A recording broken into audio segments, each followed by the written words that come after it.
Hello YouTube, just on another troll patrol today. But of course, if you have any grammar questions, anything you'd like to talk about, I have a few minutes here. I'm just uploading another video and I had a moment, so I figured I'd come on here, see who's out and about. I just did a reaction video to a Crow 777 radio video. Well, audio, because Crow doesn't really do videos. The only time I think I've ever seen him is on his Moon movie, whatever that movie is that he did, Shoot the Moon or something like that, where they show him. I don't even know his real name, but I just did a reaction video to that.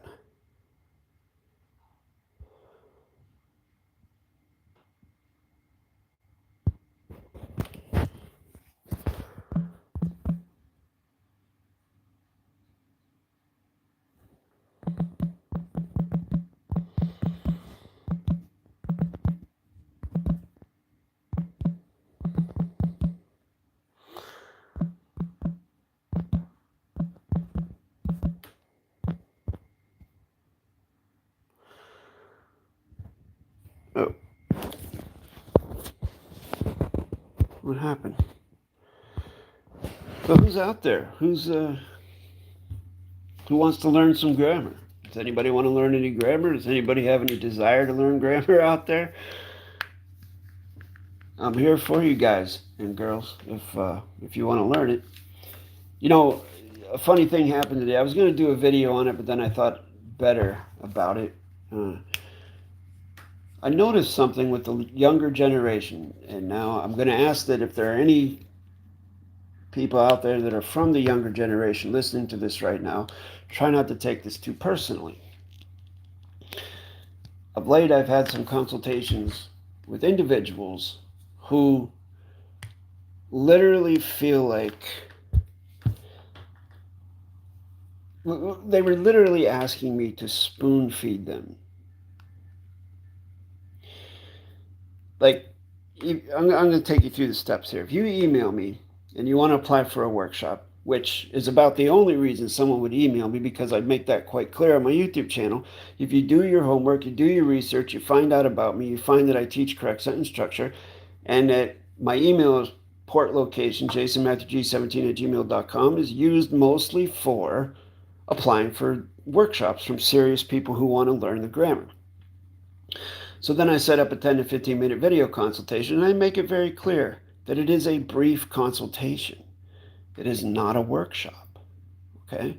And if you have any questions, you would ask them there. You're not going to ask them in an email.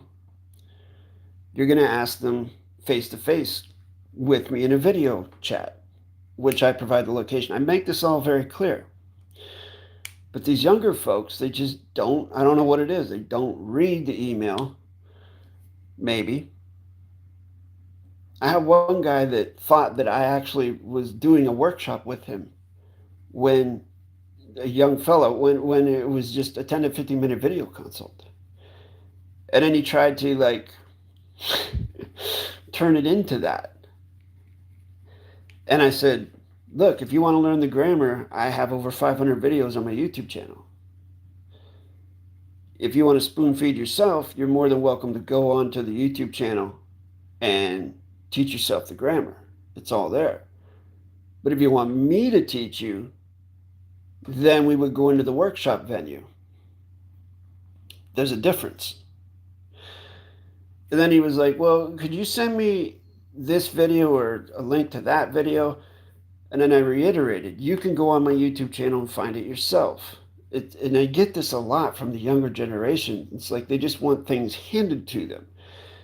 And it's sort of like a cognitive dissonance. Like maybe they get discouraged when things aren't handed to them. And then they will decide not to learn the grammar. It's very seldom that I meet a straight up hardworking, younger individual. It's very strange. I don't know if anyone out there, and I'm over 50 years old, so I don't know if any of you out there have the same experiences. And the interesting thing about it is people my age, these young individuals are usually our children. So I have to put it down to the way they were raised, that they were brought up. It's not just the schools and mind programming and things like that. It's the parents as well. The parents teach good etiquette and habits. And I mean, this really has nothing to do with correct sentence structure. But then again, it does, on a side note, because how you conduct yourself, right, affects the people around you. And if I see that you're a hard worker, you're open-minded, you understand and comprehend and cognize the value of what it is that I teach and the value of my now space, then you will contract accordingly with that. You won't just go around expecting things handed to you, basically.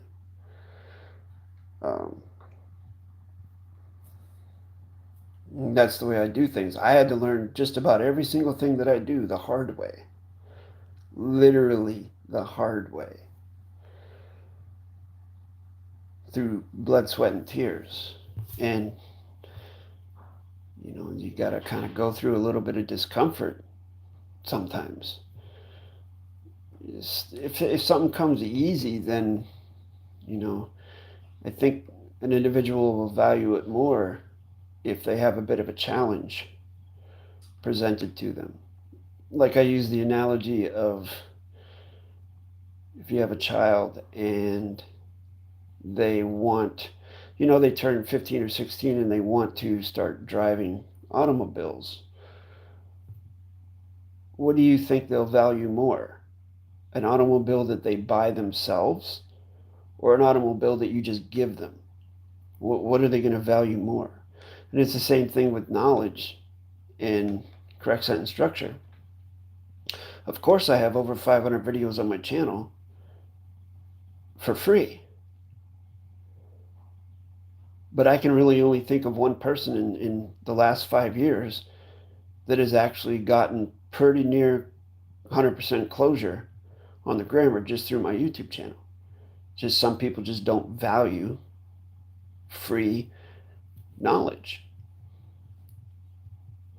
And the ones that do value it, I see them. They support through memberships.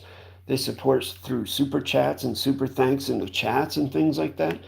I see them and I appreciate them. They value the thousands of hours I put into it.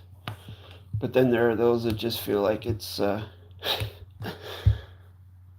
and what you put in is what you get out. That's basically how it goes. There's no way around it.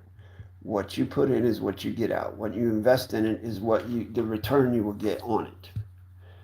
And you'll get it compounded, actually. The more you do it, the more you invest,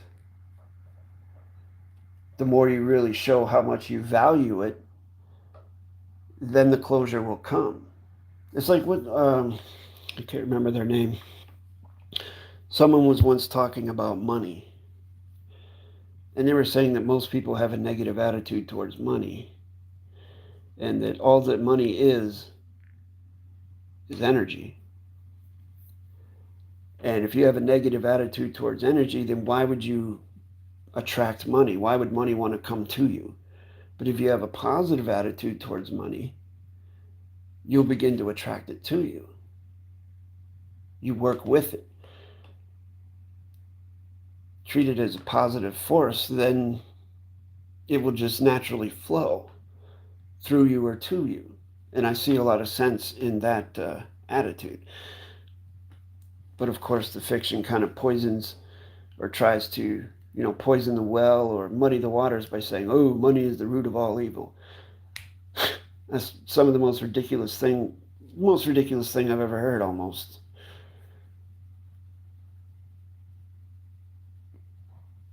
I would, if I had to make a quote like, something is the root of all evil, I would say mankind is. Not money. Money's just a thing. Money can't make you do anything. Just like drugs can't make you do anything.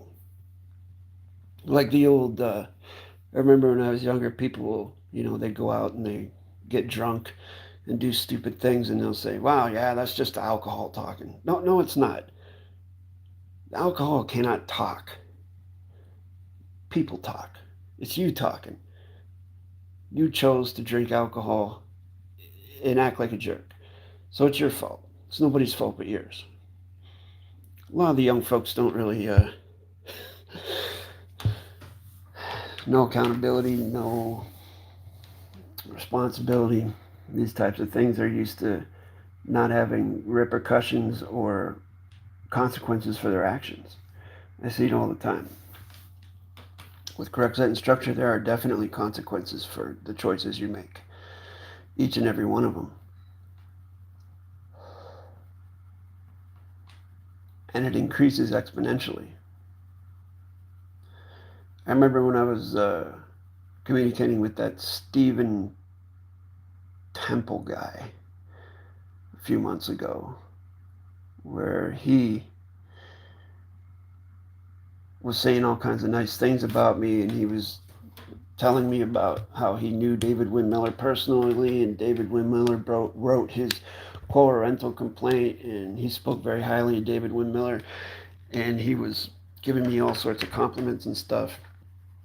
And then he shared the fact that he had been to prison and that he was wrongfully convicted of this or that. And so right away that, it's a red flag. I'm thinking, why was this guy, okay, this guy went to jail even though David-WYNN Miller wrote his documents. Kind of reminded me of that guy in Portugal, Leon Edwards, where he and his partner, their baby was taken by social services years ago, and David-WYNN Miller wrote their paperwork. Well, to me, it's a logical conclusion in both those cases as to what happened and whose fault it was that it happened, as far as being successful or not successful with correct sentence structure. I'm not talking about their personal lives and choices that led them to that. I'm talking about using correct sentence structure. The reason why it was not successful is because they did not author the documents. They were not the authority of the documents. David-WYNN Miller was. But when it came time to, the rubber hitting the road and the bullet hitting the bone, it wasn't David-WYNN Miller in the well of the court. It was them. And they didn't know how to conduct themselves. And they did not author their own paperwork. So it's clear as a bell to me as to why it wasn't successful for them. The only way to have a chance at success is to get closure on the grammar yourself to such an extent that you can safely go in and out of those venues and those ports.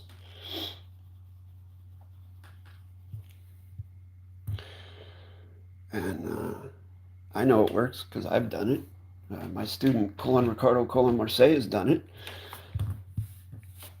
A couple other people that I won't mention because they're very private people, they've done it. And they don't need anyone else's thumbprint on their documents except for their own. Because they truly are their own authority. Brings me back to that fellow, Mitchell Smith, that I did a reaction video to in the Coral Blade Grotto broadcast, where he gets pulled over by the police and he starts flashing his live life claim and talking about, how did he say it, the Chief Federal Supreme Court Judge, or referring to that title that Russell J. Gould claims, that he's the Supreme Court Judge, or I don't even know, something like that though. He's like using a logical fallacy, appealing to authority. Rather than use his own authority, he's trying to appeal to the authority of Russell J. Gould, as if this police officer is going to know who, as soon as he mentions, why, Russell J. Gould, blah, blah, blah, then the cop's going to be like, oh, shit, okay, sorry, man. Oh, yeah, my bad. Here, you go ahead. Here, you need a couple bucks for the road, Want me to get you a sick pack? Hey, it's all good, man. Ooh, it's a good thing you mentioned Russell J. Gould's name, because otherwise you go on about your merry way. I will never bother you again. But no, that didn't happen. What happened was Mitchell Smith went to jail that night. Because number one, he didn't have closure on the grammar, and number two, he didn't take authority over his documents, among other things. There are a lot of other factors that went into that. I don't know his personal situation. I think he's a nice guy. I think he's an honorable guy. I think he's a good-hearted guy, for sure. He's emailed me in the past. Interesting thing about that, and I have this on file, and I'll publish it again, someday, if I need to. That Mitchell Smith guy contacted me on behalf of Winifred Adams, the host of Making Life Brighter, because he wanted me to teach him the grammar so that he could help her with some lawsuit that she had. Think about that, folks. And this is around the time that she was interviewing Russell J. Gould and had already been in contact with him for a year. If she was in contact and is such good friends with Russell J. Gould for a year, why would she need my help? This is back in 2020. Just saying. It's just more evidence that if you take, authority over your own documents, you can get closure on the grammar. The sooner the better, and the more successful you'll be with it. That's pretty much the long and short of it. Well, don't see any questions in the comments. In the chat, so thanks for joining me and listening to me. Mostly a one-sided conversation, though. I was hoping... See, I've been coming on here these past 3 days in a row to try and get this Russell J. Gould cult follower troll that's been coming on my channel. They seem to have the guts to leave a comment and then, leave, but they don't have the guts to come on a live stream and do the same thing. So I guess they're not going to do that. And that's, par for the course for those people anyways. You try and get them up on a geometric level playing field, they don't want any part of it. Just like the fiction doesn't want to climb up there on the geometric level playing field, they don't want to either.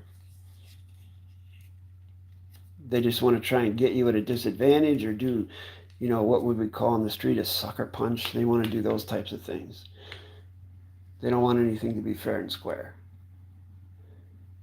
Which funnily enough, you think of the term fair or square or knock someone off their square. Just like there's a lot of maritime terms in our language, our everyday plain English language, there's a lot of Masonic terms in there too, and square is one of them. Interesting.